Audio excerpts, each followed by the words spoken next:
Hey, I'd like to welcome you to another episode of Mission Matters. My name is Adam Torres, and if you'd like to apply to be a guest on the show, just head on over to missionmatters.com and click on Be Our Guest to Apply. All right, so today I have Billy Boughey on the line, and he's founder and president of Elevate Experiences. Billy, welcome to the show. Hey, what's happening, man? How you feeling? Come on, man. I'm so excited. You outdid me. Look at your setup over there. You're amazing. But I would expect nothing less than this from you over at Elevate Experiences. I'm like, how are you going to create a great experience without that amazing setup you have? Well, I would feel the same way. I've been a fan for a minute. It's good to be on the show. Those of you watching, hope this is inspiring to you. And man, I'm excited to be a part. I think the setup for us, everything down to the details of how does it look, how does it sound, how does it feel. It's beyond just the event world. It's why we actually changed our name from Elevate Live Events to Elevate Experiences recently, because we're like, live events, maybe they're not live, maybe they're recorded, maybe somebody isn't catching this when it's live on these different platforms. Yeah. So the experience is what we're all about, man. So really excited to be on the show. Awesome. And so today's topic, really eliminating the plague of boring events. I know when we're recording this right now, it's November 2021, and we're getting towards the event season. I know a lot of corporations and companies are connecting with you to make sure that their holiday and other events are not boring. If they're watching this, at the end, I'll of course give you the opportunity to leave, websites, things like that. But just to get us kicked off, we'll start this show, Billy, like we start them all, with our Mission Matters Minute. So, Billy, we at Mission Matters amplify stories for entrepreneurs, executives, and experts. That's our mission. Billy, what mission matters to you? I think everybody is born with an innate desire to be great. And then the world squashes that, right? Something happened or happening in their life caused them not to see greatness as what it is. So the word elevate just means to lift. And the reason we created this organization is we want people to live and lead at a higher level. That's what our vision of our company is. And it really boils down to the mission that I'm here for, while there's still breath in my lungs, is really helping people get that 1% better in what they do. And so there's a lot of charities, nonprofits that I'm passionate about that we give to and are a part of. But really what my mission is, what matters most to me is, I say this a lot, but what happens in the boardroom or what happens in your job should translate to the family room. So I have 4 amazing kids. My wife's incredible. I love being a dad. I love being a husband. I love being in the community. And so I think about to myself, am I helping people in their job, in their workplace, in their event experiences be inspired to go be a better human outside of that? So that's what mission matters to me. Fantastic. And I guess I want to go to the beginning, Billy. Like, how did you get involved in the event world, or I should say the experience world? Really, like, how'd you get on this path? Yeah, so I went to a Janet Jackson concert back when Oh, I was come in middle on, school. really? Yeah, man. And I watched the way Janet just ruled the stage and the lighting cues and where the smoke was and all the musicians and the way that made me feel. I was like, oh my goodness, it brought the music to life. And then, concerts throughout the years, different events that I've been to, I'm that person that always goes and I kind of turn my head sideways and I think about, why is that light setting that way? Or why did that certain effect happen? And I think those of you that understand, you're kind of nodding your heads, you get it, right? You go to a venue and some people kind of ignore the aesthetics or the feel, but some people like that is what they're all about. So I knew that early, but in the middle of all that, I was a baseball player. I got a chance to play college and professional baseball. I'm also a little sort of amateur freestyle rapper, play guitar and sing. So music and sports were always a huge part of what I was up to. And I kind of mixed all those together and said, I want to be a part of an organization of movement that creates these events where when people go home from them, like they're just better, right? Things that are happening in their heart, the way they feel, like there's this thing that happens in their mindset, something they've learned improves. So that's what I get fired up about. That's where it started for me. And, I go back to the knucklehead kid that got an 860 on the SAT, barely made it through high school. And I look at, being a president of a company now, I'm like, I probably shouldn't be here, but my gratitude is through the roof that where I started. And that's inspiring to you is where you start might not be where you end up. So, yeah, man, for me, that's where it began and that's where it is now. All right, I got to go back to this freestyle rap thing, because when I heard that you had a TED talk, and I'm like, okay, that's amazing. But then I was like, wait a minute, who combines TED and freestyle rap? I needed to know the story, man.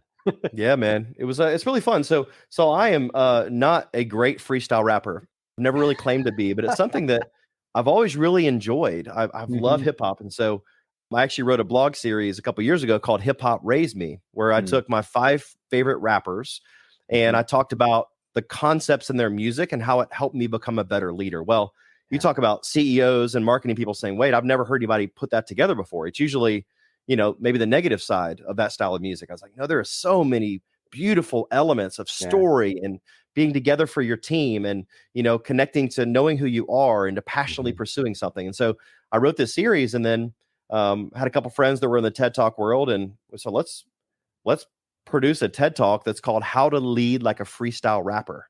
And Wow. so I took concepts out of hip hop that I've learned, and I'll just share one of them quickly. Is that I believe that Curious George is one of the best children's books ever. It teaches this element of curiosity. I meet a Yeah. lot of people that sort of have given up on the creative side of what they do, and I believe that bringing curiosity back again, freestyle, you have to be curious. You have to like, what's next right around the corner? Mhm. How am I gonna bring a story out of this next thing that's right in front of me? And so that's where that came from, and it's really therapy for me now. I'll get Yeah. in my car and I'll turn up an instrumental beat, and I will just go ham, and that's how I. That's my release is a closet freestyle rapper. So Oh man, well it's definitely not a secret, because you're we'll put the link for everybody, just so you know. We will 100% put the link to that episode in the show notes on this one, because we want you to check it out. So definitely do that. So classic Billy, first off, and again, I wouldn't expect nothing less from you, especially if you're going to teach us about events and what we need to be doing better. So yep. let's go just a little bit further into Elevate Experiences. So we mentioned a little bit in the beginning of the interview. Tell us more about the company. Yeah, so about a decade into producing remarkable experiences, I've had a Mhm. chance to work alongside some amazing team members, and so I know we got some of them that are tuned in now watching. And Yeah. I would say that Elevate has been built on this idea that there is creativity around every single corner. That the storytelling that you can do at your event experiences should do a couple things. It should inspire your team members to get better, and it Mhm. should inspire your customers to want to pay full price. That's sort of Yeah. my thesis behind a great event. It should cause your team members to say, "This is awesome. I'm proud to be a part of this brand." And secondly, it should inspire your customers not to ask for a discount, but to say, "Hey, I want to pay full price because that thing is off the hook." And the way they Yeah. think for me and the way they care about me with their experiences. So Elevate began with that premise. It Mhm. began me with the humble beginnings of DJing weddings. So got a couple hundred weddings under my belt where I would figure out, what song at what time would go, and how does a microphone work, and how do you play that certain song, or where should the speaker Mhm. be, or how do you introduce people? There was a lot of that earlier in my career, and then Mm. that translated into corporate America and doing a lot bigger events for bigger brands like Yeah. FIFA and Chick-fil-A and Coca-Cola, and so it began very humble beginnings of Mhm. learning how to engage with people, and then it's just grown from there. Maybe let's transition a bit. I want, and obviously a lot of people are doing more things remotely nowadays, right? Just because, I mean, for different reasons, of course. But the live event like this, or the live event online, the virtual event, these have all added, I would argue, complexity to what makes an event engaging and fun. But also, it's added opportunity. It's I feel like it's really expanded the event space and what's possible. Can you speak on that a little bit? I think you said a great word there. What's possible, right? And so we're Yeah. sitting in this studio where this is where we produce a lot of our events. Yeah. We ask the question, "What if?" a lot. And so when the pandemic was announced in 2020, it was with a colleague of mine, and we were landing in New York City to go meet with a lot of big media companies and Hmm. meet with some different people about their events. And I remember hearing about the pandemic. And first of all, I had to grab my phone and what is the pandemic? What does Yeah, that for even sure. mean? Same. Yeah, right. And I didn't know what it meant. But then I was like, okay, I'm in the live event business, Yeah. and my business is built on bringing people together in the same place Yeah. to do something to inspire them, encourage them, equip them, Mhm. and that's going to change. And so, literally, I mean, we lost, several $1 million within 8 days of that, and it Mm. was head in my hands. If those of you can relate to this, it was Yeah. a pit moment for me. It was at the Yeah. bottom, and there was a a glimpse that I got, and being a person of faith, I felt like God spoke to me and said, hey, here's this idea of CPR. Like, you have to give your business CPR right now. And, the C stands for something. The P stands for something. The R stands for something. The C is you can cancel. Like, you can tell your people that, like, hey, you should probably just cancel your event. Just don't do it. Let's have our 2 weeks to slow the curve. Let's like push it off. Right. Yeah. You could do the P, which is postpone. Let's push it to like later in the year and figure it out. Or, and this is why I love Walt Disney so much. He really inspired me to do the R, which is to reimagine. And we go into the frame with our customers and say, hey, let's not start with, well, it's only virtual. No. What if it could be even better than it was when you were in person? Let's bring in with that. Oh, you know what? And now it's been such a blessing because we have so many people that say there's people in Phoenix, Arizona, and California, and New York, and Georgia that would not been able to be at our little event we had in Chicago. But now that it's virtual, man, we're able to produce that. And so maybe we can put down the show notes as well. We just produced an event recently that the customer was a little bit skeptical about the engagement part, which is another thing you mentioned. Yeah. And I said, listen, this is going to be the most engaging event you've ever had. And they're like, there's no way. They showed me videos of dance parties and all the things. And man, hearing the client at the end just rave about, I had no idea that the event could be that much fun, that engaging, that meaningful. So very, very grateful that 2020 has been a lot of a bounce back year for our team. We've lost a lot of team members. A lot of things have changed in our business. We had to change and pivot a lot. But literally in this studio, when the pandemic started, I didn't really know how to use a streaming camera or video switcher, or I switched from this to this. I didn't even know what that meant. I didn't even know how to do this. But now when we're sitting with a client, we don't let the technology get in the way. We let the idea come to fruition. We let the love they have for their customers and the love they have for their team be the focus. And then the premise, the one question that we ask is, when your people are driving away from your event or they close their laptop at them, like when we get off this event, my most important thing is how I made you feel. Like that is the most important thing. And right after that is I want you to know some things about Elevate. So when it comes up with somebody else, you're like, you've got to hear about Elevate because they really take the events in the virtual world and make them engaging. So that's really how we've done it. It's been a lot of prayer, a lot of tears, a lot of frustration, but a lot of fun as well. So I'm sold. I mean, this sounds awesome. Like, I'm not going to claim I've ever been to a great virtual event, so I will have to ask you that. So, like, what makes a virtual event great? Well, tell me this. What you see at the bottom of the screen, it says eliminating the plague of boring events. Yes. Our team was talking through it, and it's really one of our awesome team members, Sean, who said, like, this is a great phrase. Like, let's just eliminate boring. Like, what if we just got boring and said, nah, we're not doing boring. Yeah. How could we not do that? So tell me this. What is, you don't have to give me the name of the event, but Adam, what's the most boring virtual event you've been to? I went to I think it may have been a wedding, and they basically just put me in a corner. Like, they had like they just put the camera kind of in the corner, and I was just feeling like I'm just watching people walking by, and then I could kind of see some things, could kind of not. And I'm like, okay, this is not as fun as being there. Was the one. I think at one point they said hi to the people watching on the camera, but this was in the middle of like us not being able to be in the event itself. Like, I'm in another state than them. So it was like, that wasn't my favorite event experience. I'm not going to lie, Billy. Well, here's the difference. So what you just said is a lot of folks view the virtual space as we're going to do a live event and then just stick a camera in the room. Yeah. And that's put them in the corner. Like, that's the camera. There's people watching. That's streaming. So we kind of, when we're in the sales process with a client, we say, are you wanting to do a really great in-person event and then just stream it to the people that can't be there? That's an option. But here's what that's going to do. You're going to feel a lot like my friend Adam, who just felt like they were in the corner watching. They might have got the content. They might have got some things in their head, but did you connect with their heart?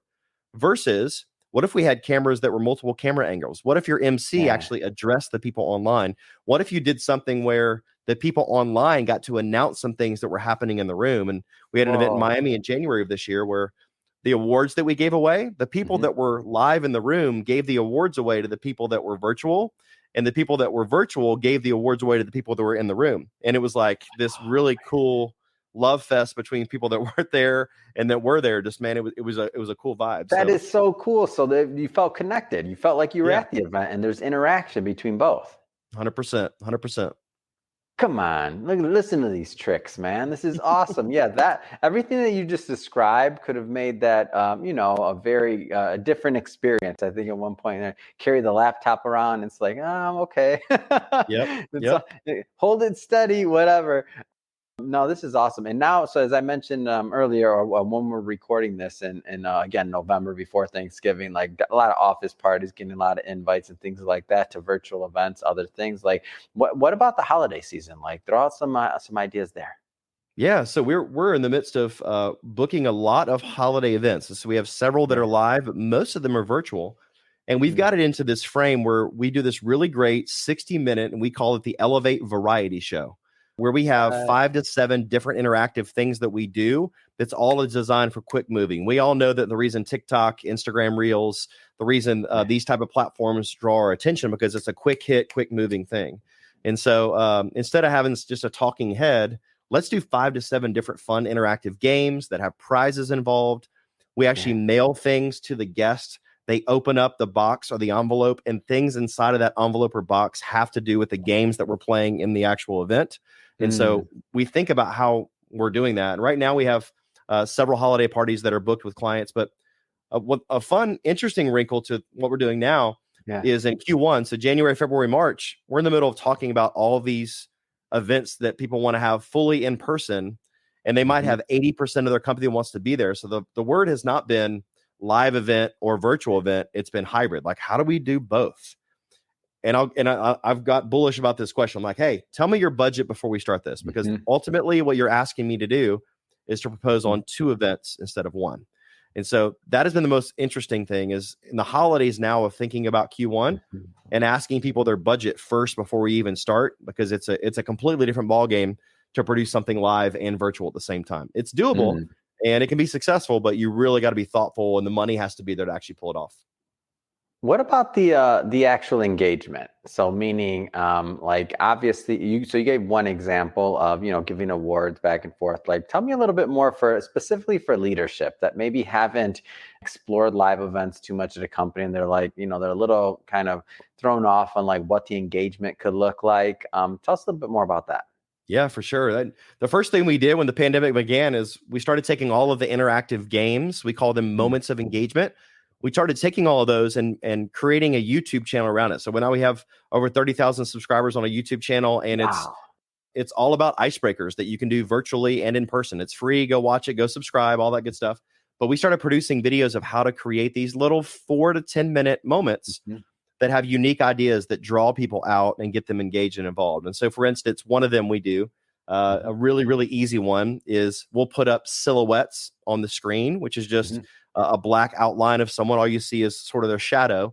And the first person to type in chat who it is will Yeah. get a prize. And so we'll do an easy one like Dr. Seuss, where you'll see, kind of the hair. We'll do ET, where you clearly see that it's ET. But Yeah. then we'll do someone that looks sort of normal, and it'll be like Jimmy Fallon, or Yeah. it'll be Steve Harvey. And then the really cool thing is we can actually create those for their people. And so Mm. maybe the CEO or the boss, or I'd have one of you, Adam, like you are on the screen now, Mhm. and your team would guess it and they wouldn't know who it is. And then we put you up there and everybody laughs. It's like, oh my gosh, that's so thoughtful. You Yeah. actually made a really cool game that was about us. Right. And so that's an example of one thing that we do. So we have, dozens and dozens of those different types of engagements that are really designed to get people, entering into chat, turning their microphone on, Mhm. engaging on the screen. This platform we're using now, we use a similar one that can kind of bring people on and off the screen at different times. So yeah, that's an example of one thing we do. I could talk forever because I'm so passionate. When people tell me, online events, they can't be engaging, I'm like, you're totally wrong. Like you just You're like, haven't thought enough yet. You need to give us a call. yeah. Just check us out. So I love it. So you mentioned Jimmy Fallon. What I have to ask you. So what happened the Tonight Show with Jimmy Fallon? yeah, so I'm a big fan of Jimmy. I would love to sit in some of his creative meetings with his team. Their writers and their creators are just absolutely brilliant. Mm. If you watch the Tonight Show, some of the skits they've done. When I think of myself, I'm primarily a host and an MC at events, and Mhm. so when we produce things, I'm usually the one that's sort of hosting and creating on screen. And Yeah. so I'll call on 4 different personalities. I'll call on Jimmy Fallon because he's not afraid to make fun of himself. I'll Yeah. call on Steve Harvey because he's got that comedic value. I'll Love call on Steve. Justin Timberlake to enter into music and fun. And then Mhm. I'll call into Ryan Seacrest when I need to be like that polished host. Mhm. But so Jimmy Fallon has been like in my Mount Rushmore of like comedians, hosts. Those are sort of some of my favorites. So I went to the Tonight Show. So if you haven't gone, it's free to go. You can actually sign up and get tickets. So my wife and I went. This is a couple of years ago. And the Roots, who is the house band at the Tonight Show, are off the charts. So Wow. comment in the chat if you love the Roots. Like they're Mhm. so creative musically, and their lead vocalist, his name is Tariq, and Tariq is a freestyle rapper. He's incredible. And just watching the band just start playing, he literally just whatever on the top of his head, he just starts freestyling. And so at the show, they came up with this idea to do something called freestyling with the Roots, where they play this little theme. Jimmy goes up in the crowd with the little Tonight Show card. He'll stop by random people in the audience. There's a couple hundred people there. He'll ask them about their life, their name. He'll ask them a random question. Yep. And he'll say, all right, Tariq, so we've got Julie here, and she likes underwater basket weaving, and her favorite music is country. And then the band will play and Tariq will freestyle. Well, literally right when they said it, my wife looks over at me and goes, you're about to be on the Tonight Show. I was like, wait, what? She just felt it. And so Jimmy runs up the aisle to this other lady, does a thing with them first, and then comes back down. And my wife is like pointing over the top of my head. You know how you do like when somebody calls a volunteer and you don't want to. She's like pointing at me like this, and I felt my whole body just like stop. I'm like, oh my, what? Oh my gosh. I'm feeling it now as I'm sitting here. Yeah. Oh, just the fun, the excitement, the scared out of my mind. So I had just produced, I have an online course for communicators called More Than a Microphone. And so if somebody wants to learn how to get better on stage or better in the boardroom, we made a whole online course about how to get better at that. So I literally just finished that.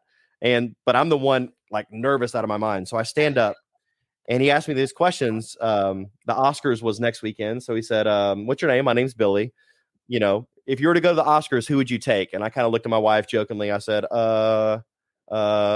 Sandra Bullock, and everybody laughed in the audience. And then I felt like this cold wind go over my body. And something told me to say, Billy, you should ask Tariq if you can freestyle rap about your own situation. And I was like, come on. And so I told Jimmy, and Jimmy looked at me like, we've never had that request before. And his producer was sitting a few rows below, and she just went, I guess so. And so Jimmy said, okay, you want to freestyle about your own situation? I was like, sure. And literally, Adam, it was the worst freestyle I've ever done. It was like so bad. I couldn't hear the beat. Now, friends of mine will say it wasn't that bad. It was actually good. But we recorded in the afternoon. We go to a Broadway play. We went and saw Hamilton and Broadway. Yeah. And then we went out to eat afterwards. And I realized like, oh, the show's airing right now. So I went to the bar and watched myself on TV wearing the same clothes that I was wearing because I was just in the show.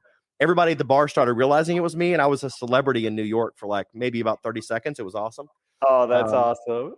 My phone started blowing up, and we equivalated to over $500,000 of business because of that moment. And here's the story why I share this story is, you know, you're all going to have your moment to do something that's sort of out of body experience, and you never know the fruit on the other side of that, right? And so for me, it's I have people say, hey, if you got the cojones to like actually do that on the Tonight Show, like I want you to come work with our company. And so I would say that was a really cool story. I was like I'm feeling my body sweat right now. Like I was so Me too. Out of my experience.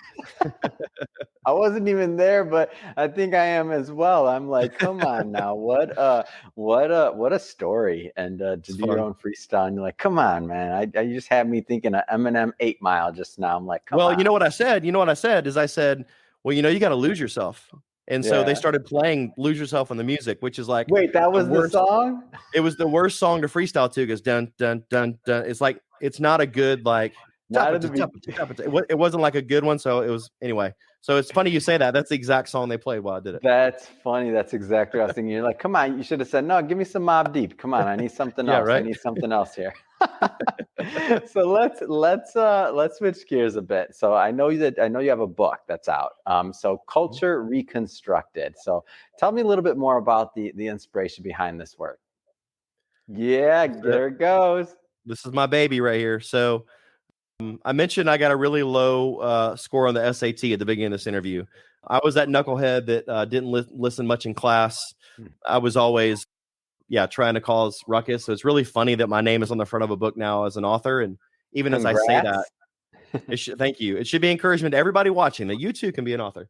But we started doing events with all these companies, right? And so all these wonderful brands, and inevitably on the side of the stage, one of the VPs, director of marketing, CEO would come up to me because we were so approachable and our team was just amazing. They said, how do you get your team to like want to like do what they do? Your team is so incredible. I was like, well, I just put in place the freedom to let people be the best version of them, challenge them, help them grow.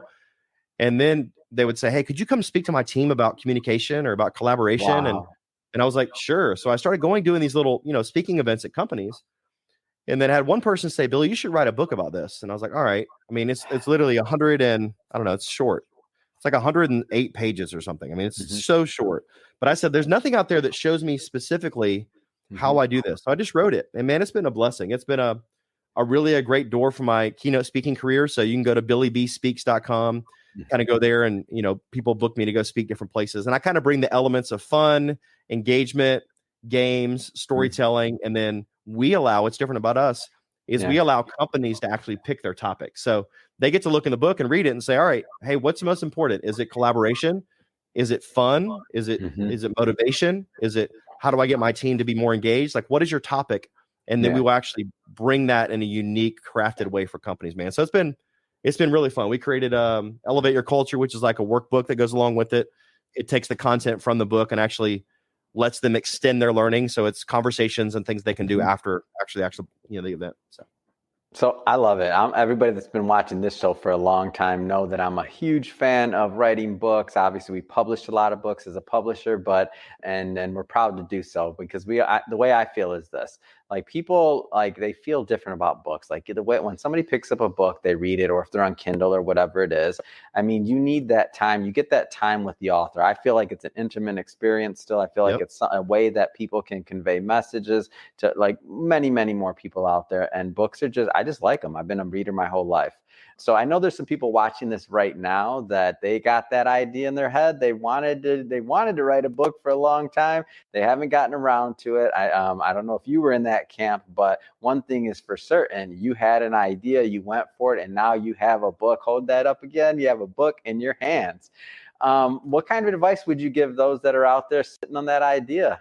So there's a lot of motivational things I could say when you ask that question. And the first thing that pops in my mind is Gary Vaynerchuk had somebody roll up on him when he was in a taxi. And this lady said, hey, Gary, give me like a quick word of advice. Yeah. And he said one of the most harsh things that I've ever heard. And Gary says, some pretty off the wall things, but it's one of the most harsh things I ever heard. He said, you're gonna die. And the lady was like, what? And then she got it. It took her a second. She was kind of offended, but then she got it. Like, you're right. He's like, so whatever's inside of you, just go do it. And I think for me, like realizing, and, I'm sure Adam, like you, we've had people around us that have gone on, like that have passed on. And I think about, had a gentleman recently that was a part of my kid's school that, he's no longer with us. And this was 3 or 4 weeks ago. And it's very fresh for me. And he was younger than I am. And I think about, man, what are all the things in me that if I just took the action, insecurity, fear, poor mindset, not believing in yourself, having somebody squash your idea, maybe the technology or the resources, there's 1,000 excuses. But if you have that idea in you, don't start with the outline. Don't start with who's going to publish it. Don't say, I want to partner with Adam. Literally just put your pen on a paper and just start. Like, what do I believe? So my second book's coming out. It's called Start From Scratch. And it's an entrepreneur's journey from starting over after the pandemic. And it's like, how do we begin again? Like finances and insurance and building the right team and the right processes and like going back to basics. That's been in my head, but I was like, you know what? I need to just start writing it. So that'd be my inspiration for you. I mean, here, this is the real thing, Adam, is I get to like give this to my kids. Yeah. And my kids get to like show their kids that, hey, granddad wrote a book. Like, it's a decent book. It's okay. I mean, but it's my thoughts on paper that nobody can take away from me. And so, and I self-published. Like I was like, I don't know how this works. I'm just going to do this myself. So don't let any excuse get in your way. Partner with a great group like Adam. If you're looking at this to say, how could I actually make this happen? So that's my advice. I get fired up about this one because I meet a lot of people saying, well, I've got this idea but you know what? Family. Well, you know what? Money. I'm like, no, Yeah. you're just making excuses. Like, it's just excuses. Just do It's it. so funny you say that, and I tell people this exact same thing. And I feel like anybody, especially when they get their first book out, they feel the same way. In my story, the first book I wrote it on my phone, talking while I was on a train traveling through China. That's literally Nice. it. I just talked a bunch of talking, and then I transcribed it, got some editors, some other things together, and that was the first book, self-published. Didn't know what I was doing, didn't want to be in publishing, didn't even know. The only thing I'd add to what you said is that once you have that book, like that's just it's like a bird that's just out there flying. You don't know who's going to read it. You don't know what opportunity is going to come, but it's Yep. just something different about a book. Like it's just out there. You don't know whose hands it's going to be in, who's going to pick it up and be inspired by your story or whatever lesson you're trying to convey. And you don't know what kind of change you're going to affect in the world. So get it out. Like Billy said, or Gary said, you're going to die. I guess that's kind of morbid, right? But as I laugh, right? But get it done. So getting back to your book though, what's one of the big, I know there's many, and we can spend the whole day talking about it, but like what's one of the key takeaways that you'd like every reader that picks up that book to really walk away with? Yeah, so it begins with the story of my son, who's 9 years old now. Was probably 5 years old when I first had this idea. We had Lincoln logs. So I'm sure everybody watching, know what Lincoln logs are. They're these, different links of logs that you put together to build a house or a wall or whatever. And so we would get together when we build those. And I noticed that the way he built them and the way I built them was very, very different. He was very methodical. He would separate all the different lengths of pieces, the one that had 2 notches and 3 notches and the longer ones and the shorter ones and the roof. He would have them all laid out and then he would start to build.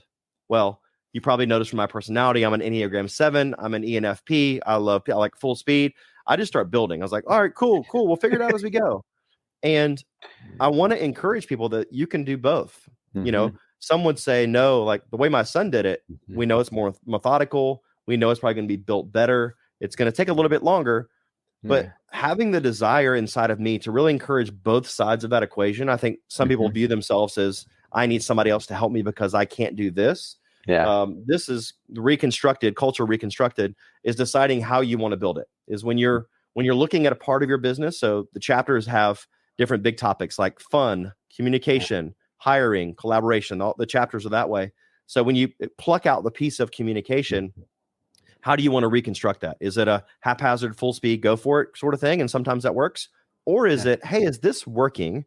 Let's build this the right way. And so it really helps people think about, even if you build a culture that isn't great, like honestly, I feel like I was blessed to say we had a fairly big team and then pandemic happened and now we're down to a handful of people again. And I've really got to experience this book of how do I want to build again? How do I want to start over? So that's the big takeaway for me is that both of them can work. You just sort of have to decide before you start how you're going to do it. Fantastic.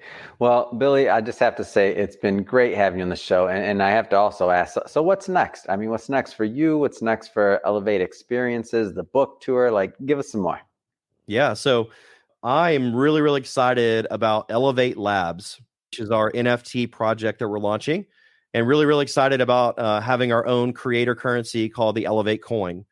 In the process now of building that. And it's really going to be interesting in the world of cryptocurrency, in the world of NFTs, of how that connects with the event world. And it extends the leadership opportunities. It extends the impact opportunities.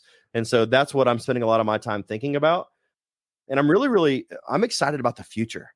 Like those of you watching, can you honestly say you're excited about the future? That's my inspiration as we close is when you look at the future, look at the opportunities fresh, because listen, there were about 3 or 4 months during 2020 where I would say I was fairly depressed, where I would lay in bed for a long period of time. And anybody who knows me know that's like not what you would expect.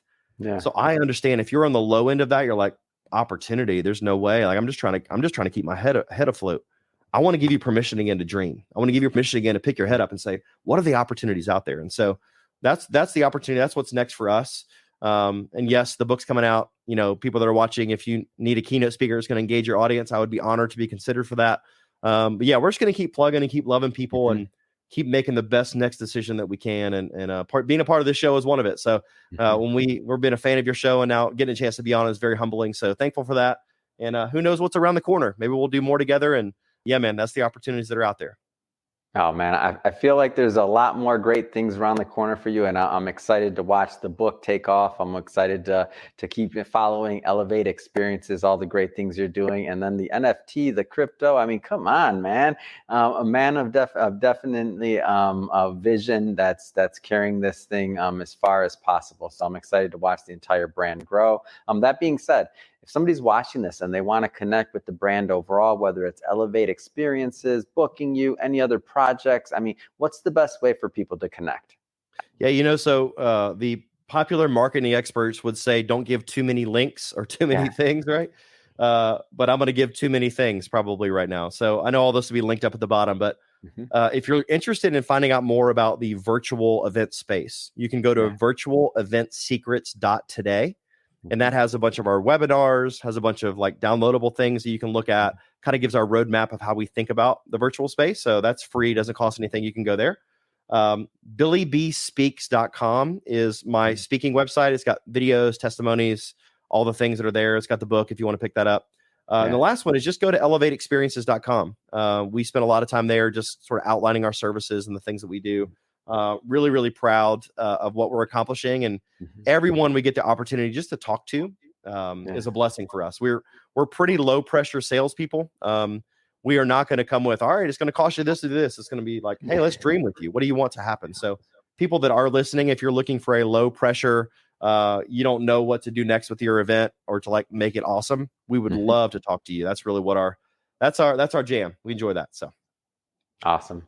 Well, Billy, really appreciate you coming on the show and sharing why you do what you do, your mission behind Elevate Experiences, booked. Come on, the Jimmy Fallon story, that's classic. Freestyling, your moments of fame in New York. Come on, man. Lots to unpack on this one. So thank you definitely for being with us and sharing your stories. And to the audience, as always, if this is your first time tuning in, so Mission Matters is all about really amplifying the stories for entrepreneurs, executives, and experts. And really, why do people do what they do? Like, what wakes them up in the morning? What's their passion? Like, what's the fire behind what they're doing? Like with Billy, you can just see it comes through. It's just awesome. So definitely hit that subscribe button. We want you to be a return guest and a return listener and visitor. We have many more mission-based entrepreneurs and experts coming on, and we don't want you to miss a thing. And Billy, really, it has been a pleasure. Thanks again. Yeah, thanks so much. We'll connect soon.